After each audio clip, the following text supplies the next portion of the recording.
Temple Grandin, Different Kinds of Minds. Introduction. What do you want to be when you grow up? It's probably the number one question adults ask kids. I think it's the wrong question. Instead, I like to ask kids, what are you good at? Drawing? Working with your hands? Do you like music, math, writing, computers, fixing things?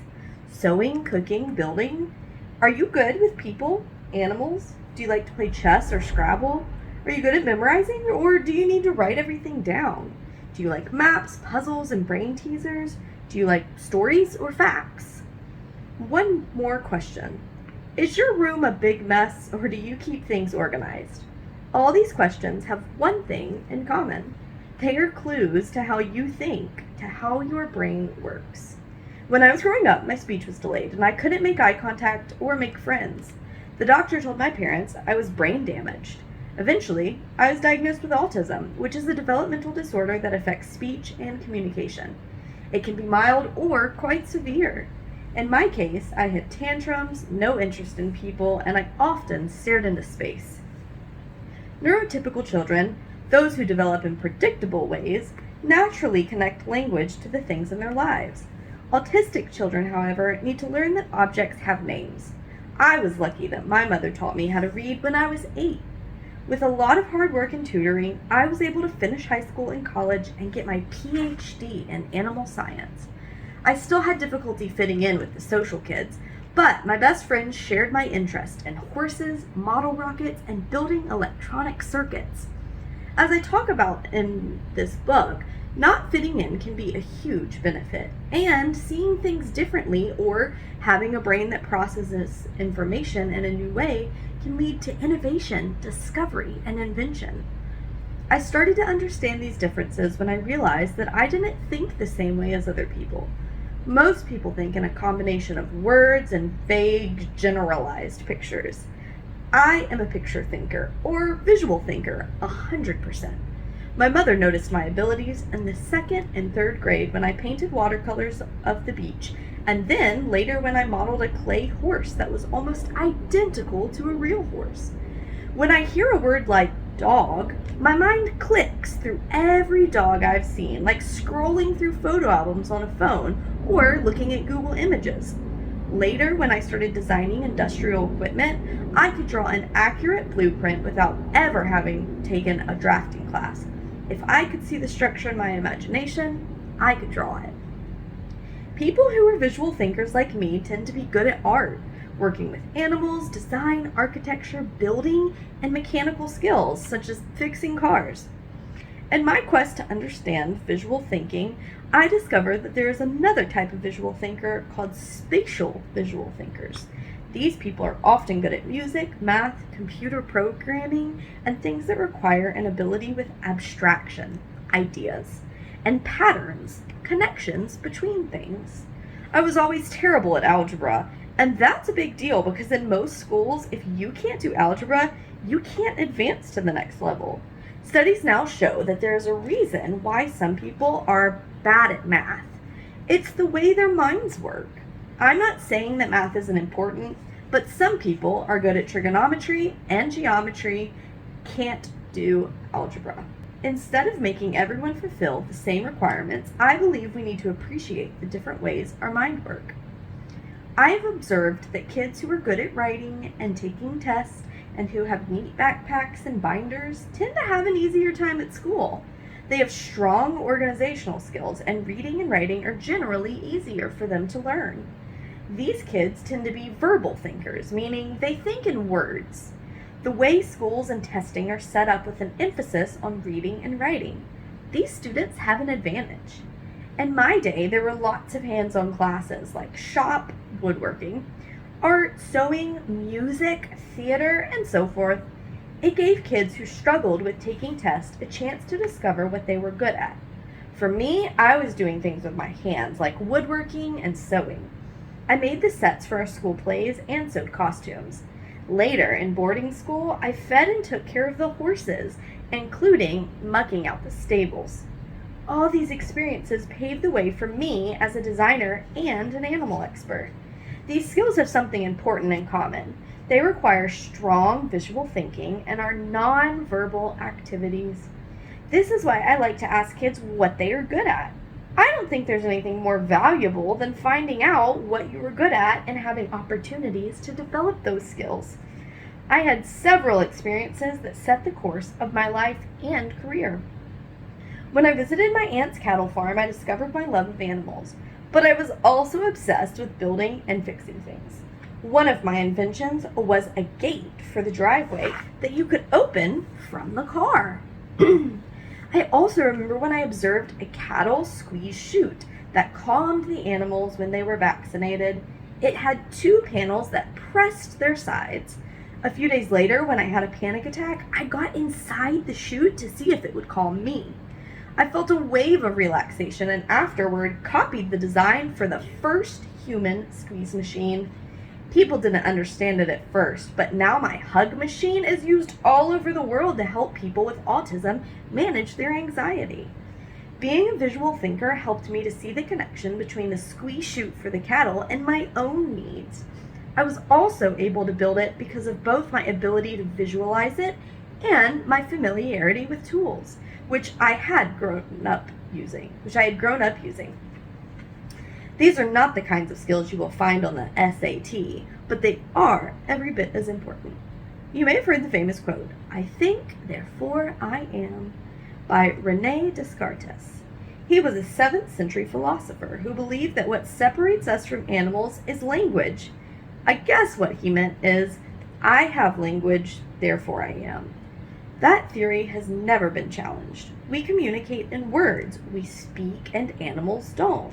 At least not in human language. But as someone who didn't have speech until I was 4, who primarily thinks in pictures, not words, I made it one of my life's goals to understand different ways of thinking. Without language, Descartes would conclude that I didn't exist. I guess I would say to Descartes, I think in pictures, therefore I am. When it comes to thinking, one size does not fit all. Have you ever wondered why your brother is great at piano and you can't carry a tune? Or why one of your parents likes to follow directions to get somewhere and the other wings it? If you've ever given any thought to why you're great at writing but hate math, this book attempts to answer those questions.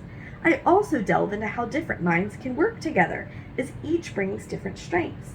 I talk about genius and the kinds of minds that have contributed to the world's greatest advancements and innovations. I explore the types of danger that verbal people might miss. Visual thinkers are needed to prevent potential disasters caused by engineering mistakes. I end with a chapter about animals.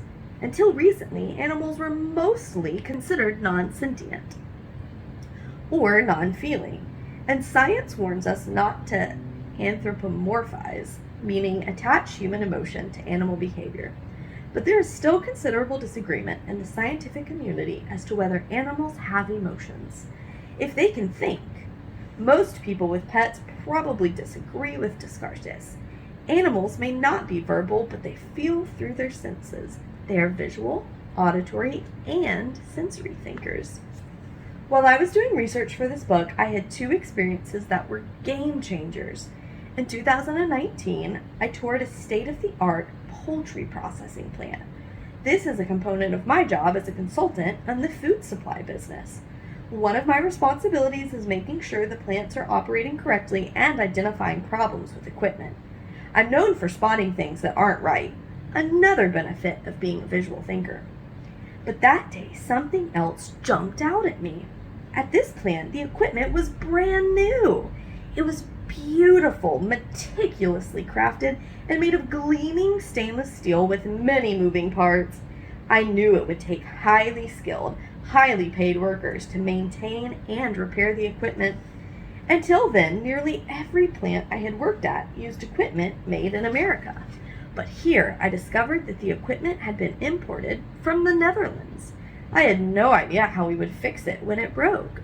Then I visited the Steve Jobs Theater at Apple's headquarters in Cupertino, California. It looks like a spaceship from another galaxy. The walls are sheer glass, and the electrical, sprinkler, audio, and security systems are hidden in the seams between the glass.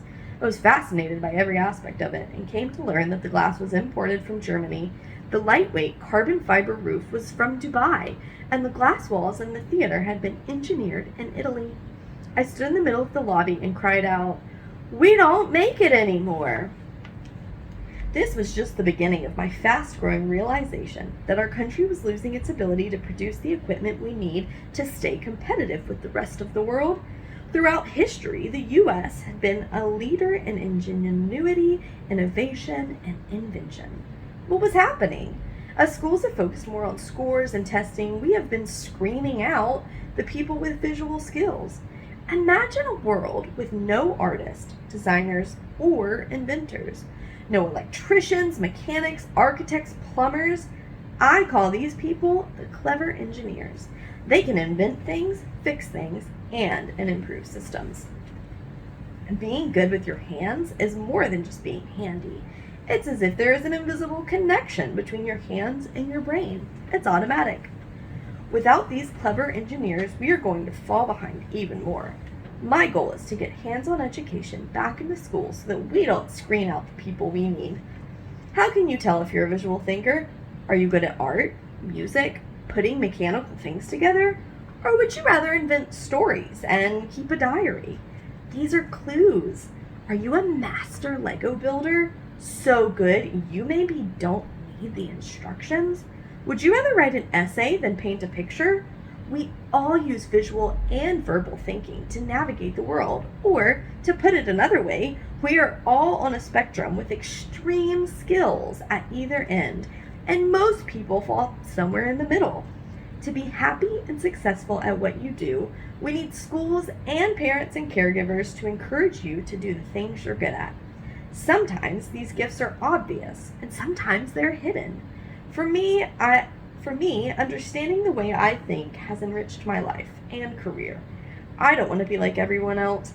I hope this book will help you figure out what kind of thinker you are, what you're good at, and how to use those skills to make the world a better place. Chapter 1. What is visual thinking? When I was 2.5 years old, my mother took me to the doctor to find out why I wasn't developing the same way as other children my age. Neighborhood kids were able to socialize and make friends, while I had trouble even making eye contact. Children my age could say simple sentences like, "Let's play," or "I'm hungry," while I couldn't say "Mommy" or "Daddy." My parents were concerned. Why were my speech and social skills so delayed? The doctor examined me and at the end of the visit announced that I was brain damaged. It was 1949. Doctors hadn't started using the word autistic for children like me yet. They thought something was terribly wrong with me. I was fortunate. My parents made sure that I got speech therapy, and eventually I learned to speak. But it took me many more years to learn what doctors today comprehend, that different people think and learn differently. What is autism? Autism is referred to as a spectrum disorder, meaning that there is a range of symptoms among people with autism. Being autistic can mean many different things, and it can include everyone from a very capable person who works as an engineer at Apple to another person who needs a lot of care and has trouble being on their own. I think it's more correct to describe autism as a behavioral profile instead of a disorder. People with autism often have difficulty with social skills like making conversation and looking people in the eye. They often learn to speak at older ages and sometimes engage in repetitive behaviors, like opening and closing a door many times in a row. According to the Center for Disease Control and Prevention, autism affects an estimated 1 in 36 children in the United States. Einstein is among the many famous scientists considered to have been on the autism spectrum, along with many artists, musicians, mathematicians, and designers.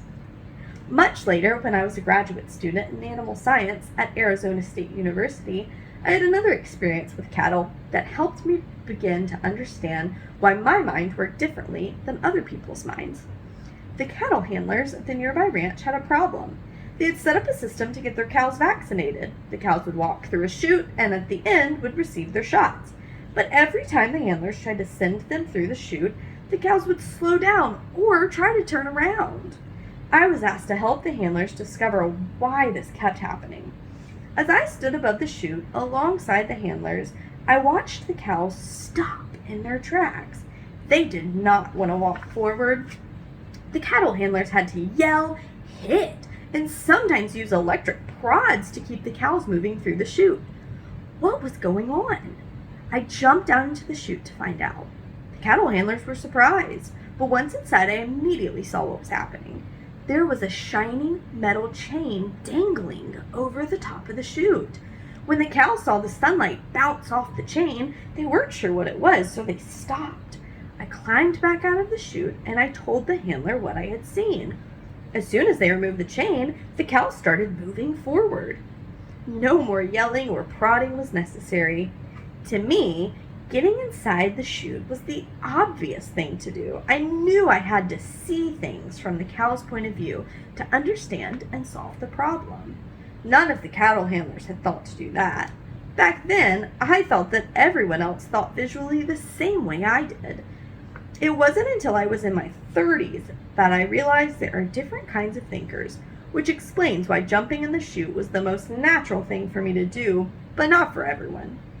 It would have never occurred to me that you could study types of thinking, or that there were all sorts of names for these different ways of thinking.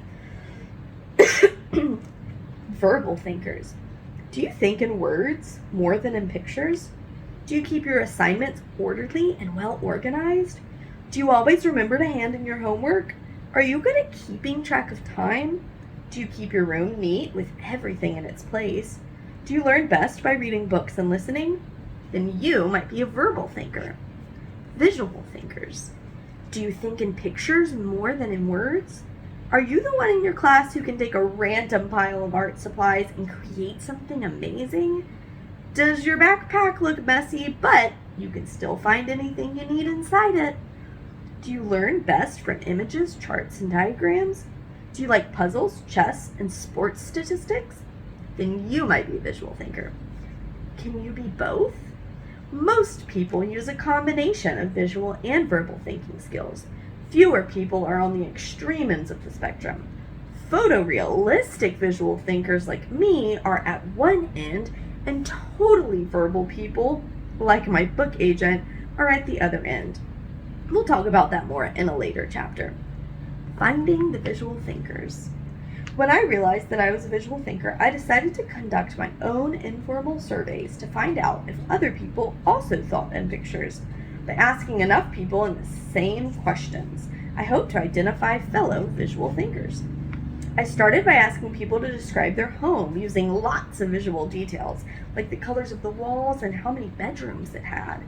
Almost everyone I asked was able to describe their home in detail.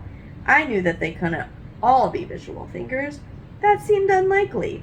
Scientific experiments require trial and error, refining experiments over time and testing results. I suspected my question was too easy. To prove my hypothesis about different kinds of thinking, I needed to go back to the drawing board and change my tactic. Driving by the church in my town, I looked up and saw the steeple, and it immediately struck me that I would use it for my next test question. Almost everyone knows what a steeple looks like, but it's not something you see every day. It's familiar, but not too familiar. When I asked people to describe a steeple, some were able to answer in almost photographic detail, describing the tower, the base, the spire, and the weather vane, as if they were standing right next to one.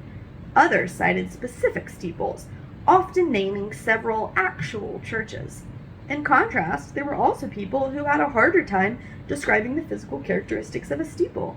In one extreme case, I asked a speech therapist I met at an autism conference to describe a steeple, and all she could picture were two lines connected to make a point, like a witch's hat. She was excellent with language, but wasn't able to visualize like others. The third group responded somewhere in between. They were able to describe a steeple with fewer details. This group was a mix of verbal and visual thinkers. You can try this for yourself. Make a list from memory of as many descriptive words as you can about your room. What's in it? How large is it? What color are the walls? Every detail. Make sure you're nowhere near your room when you compile your list. Then, from memory as well, write down as many descriptive words as you can about a steeple, its height, color, location, and any more details you can think of. Compare your answers. If you were able to describe the steeple with lots of details, you might be more of a visual thinker, because they are more challenging to recall than a space you're in every day. If you struggled with the steeple but had great recall in your room, you will likely balance verbal and visual thinking. If you struggled recalling both, then you're more likely a verbal thinker. Words come first, pictures second. Over the years, I've conducted other informal surveys. I show this picture and caption when I visit children in elementary schools and when I speak to adult teachers and school administrators. Do you see the cow looking at the sunbeam? Then I ask both groups the same question. Do you see the cow looking at the sunbeam? When I ask kids, half the hands go up.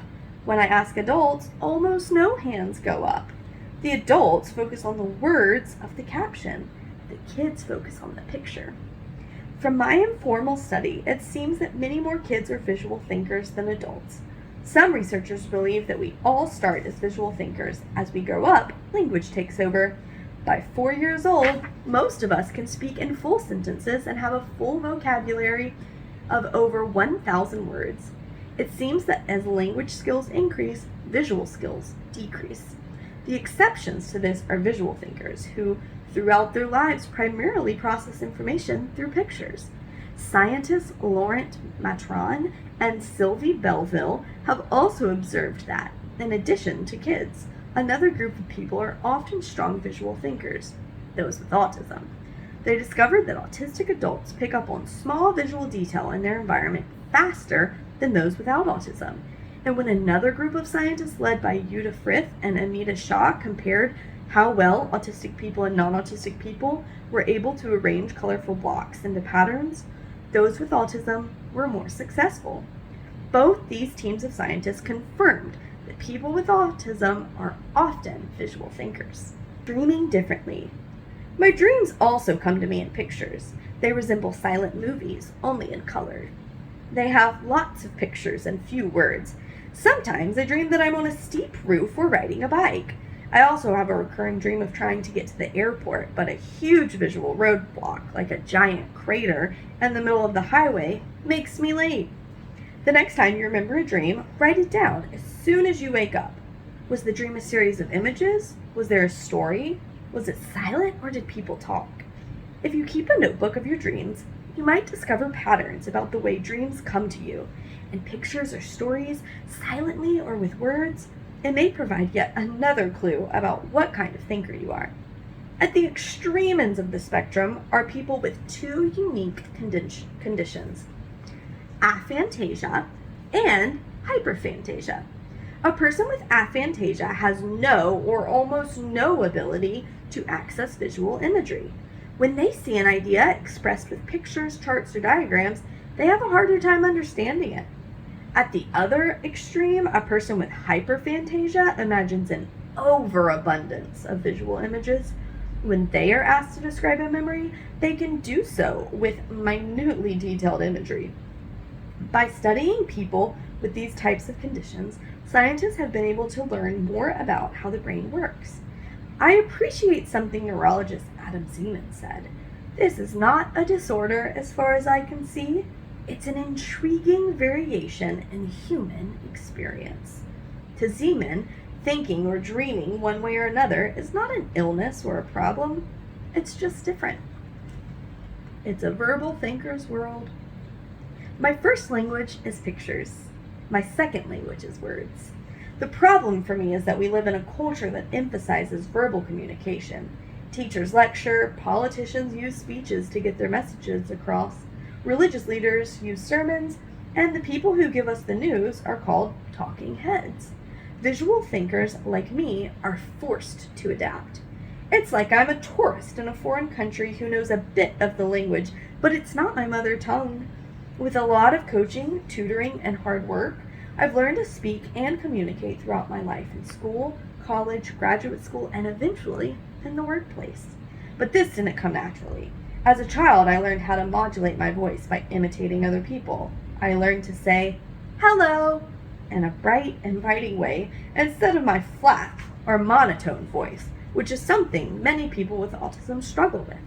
We may be very enthusiastic about something, but it sounds like we aren't particularly interested because of our speech.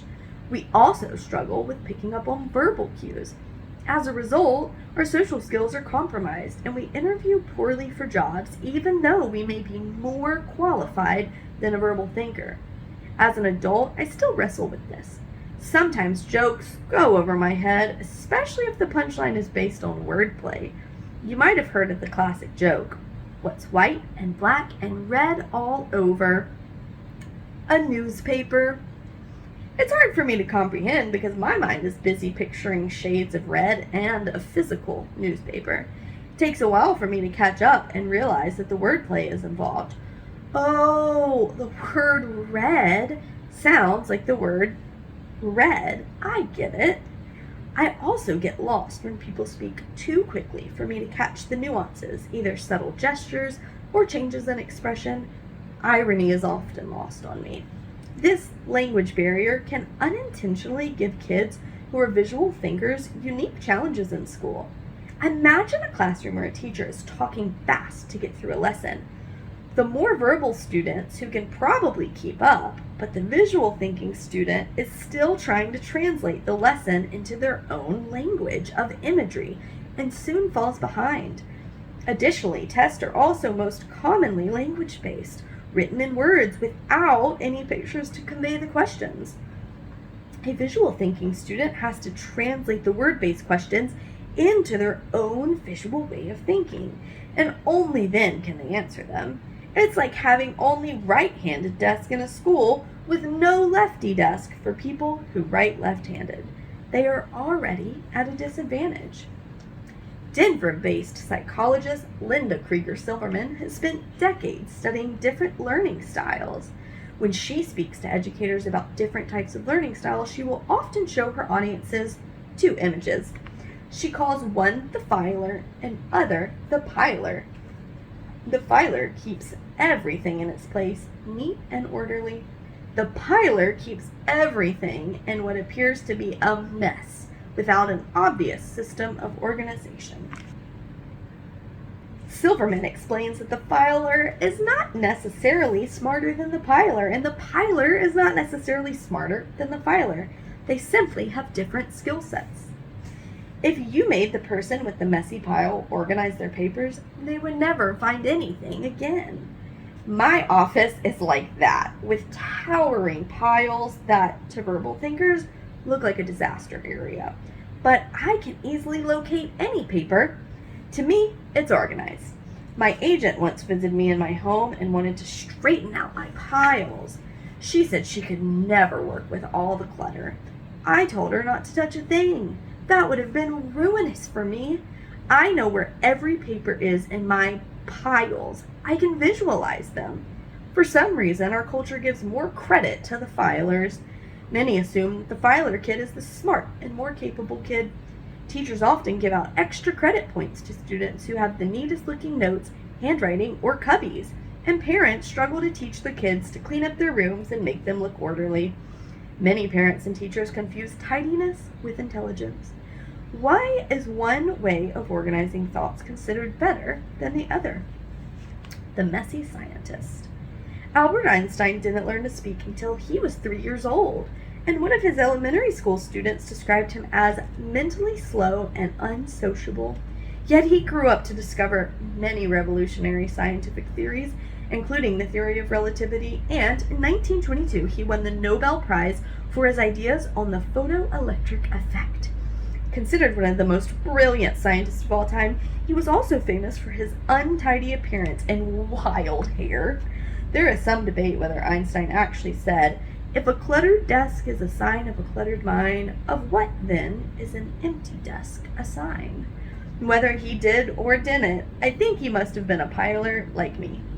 Most recently, the term neurotypical is being used to describe people who develop along more predictable lines, and neurodivergent is used for people who have different strengths and challenges. In my lifetime, various words such as crippled, handicapped, and disabled were used to describe people who do not conform to what we call normal. Normal is a strange word. What is normal? Someone with curly hair or someone with straight hair? Someone who's good at sports or someone who's good at art? Normal is a term that I shy away from because defining what is normal is as unhelpful as asking what the normal size of a dog is. A Chihuahua or a Great Dane? I like the terms neurotypical and neurodivergent because they acknowledge the way many ways our different brains work. On the TV sitcom The Big Bang Theory, the character Sheldon Cooper was clearly brilliant but lacking in social skills. He spoke in monotone, like I did when I was younger, and didn't understand basic human emotions. But among his scientist friends, he was probably the one whose off-the-charts intelligence could save the planet. Sheldon's nerdy qualities were seen as funny on TV, but in real life, kids who think and act like Sheldon are often bullied. No laughing matter. As a child, I was socially awkward myself and was badly bullied in middle school. I didn't find a true group of friends until I found fellow Sheldons. I once worked with a guy who was extremely socially awkward and had no college degree. He started as a car mechanic, but then went on to develop about 20 patents, own a metal shop, and invent custom design manufacturing equipment. I worked with another man who was dyslexic and stuttered a lot. He did very poorly in high school, but a single welding class set him on his path. He went on to design and sell high-end patented equipment all over the world. I wonder how these neurodivergent people would get along in school if they were students today. The know-it-all. As a child, Elon Musk ran out of books to read in the library. His mother said he memorized every book he read. His advanced intelligence drew the ire of bullies who would follow him home and throw soda cans at his head. One time, a group of bullies pushed him down the stairs and beat him up. But Musk's abilities could also be considered superpowers. Extreme concentration, photographic memory, single-minded focus, and a likely combination of extreme object and spatial visual thinking. He taught himself to code at 12 years old. He sold his first video game for $500. Musk famously dropped out of graduate school and went to Silicon Valley, where he founded more than one computer company, including PayPal. He built Tesla into a $1 trillion electric car company and spurred on other car companies to develop electric cars, which are better for the planet.